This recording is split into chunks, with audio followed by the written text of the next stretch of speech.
Where to start? Motherhood is one of the biggest transformations that you will go through in your life, and it can be hard to come to terms with just the major transition that it's been. Today I'm discussing how I've come to terms with the acceptance of the new Beck that I am today. So if this sounds interesting to you, please stay tuned for today's video. Give it a big thumbs up because it really does support my channel. Don't forget to hit subscribe and tap that bell so you get notified when we upload every Monday and Thursday. And let's chat all things motherhood. If this is the first time we're meeting, thank you so much for clicking on today's video.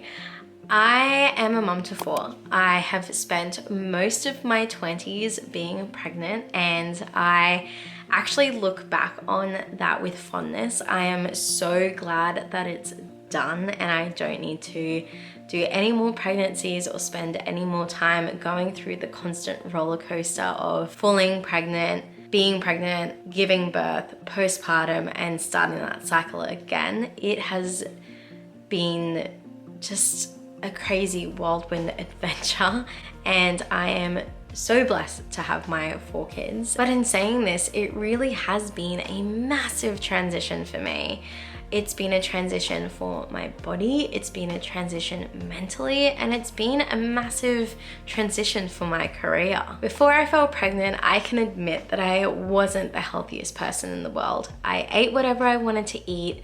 I was not having a balanced diet. I was very much living a luxurious life of leisure. Being pregnant really helped me to respect my body and become more in tune with my body. And it was after my second that I really felt the urge to get into shape. The main reason for this is because after I had Zoe, I went clothes shopping and I couldn't even fit into the mainstream clothing sizes. I know down in my heart that I wasn't that big, but it really was a blow to my system. I felt like because I had given birth twice, my hips were wider. I know that I definitely wasn't athletically slim, but I still couldn't believe that I didn't fit into the clothing shops that I was so used to shopping in. And I, rather than sitting in self-pity for the fact that I had this mum bod, I was gonna do something about it. And that really kickstarted that passion and fire in my belly to become healthier. The truth of the story is I will never have a 6-pack. I will never be completely flat stomached. I will never be a size 6, and that's perfectly fine with me. I have Maltese genes in my body and I am short and curvy and I love it. I don't want to change that.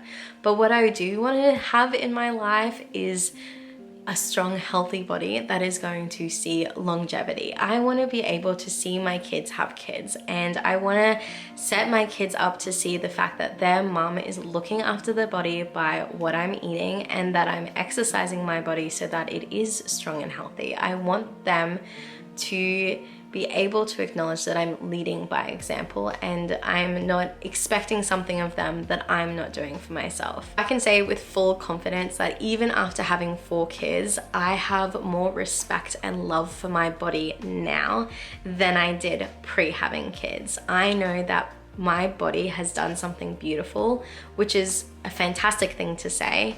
But now that it's been able to become fitter and healthier post-kids, I now realize how strong it really is and how much it has done for my kids, but also it's doing for me. And that respect, I would never have gained if I didn't go through the pregnancy journey that I've been through today. Mentally, becoming a mom, it stretches you. Well, it stretched me more than I could take most days, especially in probably the first 6 months of the postpartum journey of having a newborn. And being a mum of 4, people say that I don't know how you do it, you must be crazy, I could never handle 4 kids.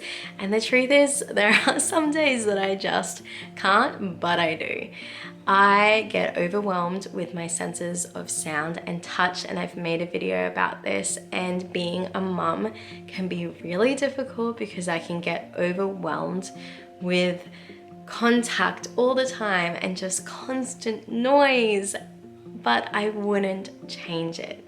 I know that every time I've been pushed more than what I think I can handle, it's shown me the grace of God for the fact that He is always there for me and He is helping me to get through it. And I know the truth that these kids are a blessing from God, and He's going to equip me in a way that I'm going to be able to get through this season of life.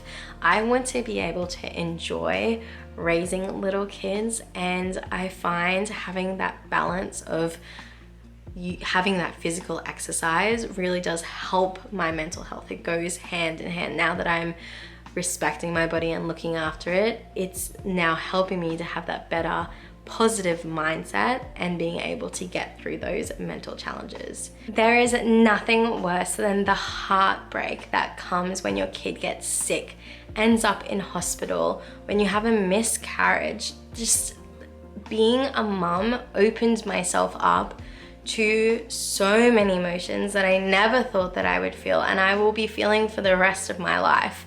And even though some people can say that it's just this emotional turmoil, I can see the beauty in the fact that it is a blessing to have all this love in my life, and that I have so many things to lose is just, it's incredible. Yes, motherhood is definitely challenging mentally. I know it's just for a season, and it makes me sad at the thought that one day my house isn't going to be noisy and it's not going to be full of little kids' laughter, and just being able to see my family together. And even now, just having these feelings I would never have had as a mom. And for that, I am just so thankful for the season that I'm currently in. And then finally, I've come to accept whatever will be in my career. I love being a teacher. It really is the heart and soul of who I am, which is why I love motherhood, because I'm literally teaching my own kids. I love researching into the best way to deliver content and to understand the variety and diversity of the human brain, and delivering lessons in a way that will help every child to feel success. I love teaching. I have a passion for it, and I don't know if it's going to be where God calls me next year or moving forward. I hope it is, but at the end of the day, the thing that happened when I first got that positive pregnancy test with a mirror was that my role is mum, and I'm not going to have a career that's going to sacrifice my kids. I want to be able to show my kids that you can have a career and a family, and I'm not ever going to put that part of me aside, but there may be different roads that I go down. Already in my teaching journey, I have stepped out of the classroom and gone into learning support or student enrichment, and that's a path that I never thought the door would open to, and yet I have done that for the last 4 years. Whether or not I step back into the classroom now that I've finished growing my kids is completely up to God. And I don't even know if I'm going to get called into a position where I'm doing relief work. Once again, it's something that I don't think I could mentally handle, but I know if that's the road that God wants me to go down, He will give me the strength and the peace of mind to be able to do it. Becoming a mum has helped me to be flexible. It's helped me to find the silver lining, because I can't control things. I can try as hard as I can to juggle 6 different lives simultaneously, making sure that everybody is getting the love, care, and attention that they need. But at the end of the day, I can't do this by myself. I need God. I need to be able to rely on biblical truths and to be able to lean on the help of others, and that's perfectly fine. It's not a sign of weakness, and I know that I am 1000% a better Beck because God has blessed me with kids. So if you are struggling with motherhood, please reach out. please find a way to enjoy it, because this season is going to be so short and fast in our lives, and it's something that I really want to embrace and remember with fondness. So thank you so much for tuning today's video. If you have enjoyed it, please give it a big thumbs up because it really does support my channel. Don't forget to hit subscribe and tap that bell so you get notified when we upload every Monday and Thursday, because this parenting gig doesn't come with a rule book. We only have each other, and I'll see you in my next video. Bye.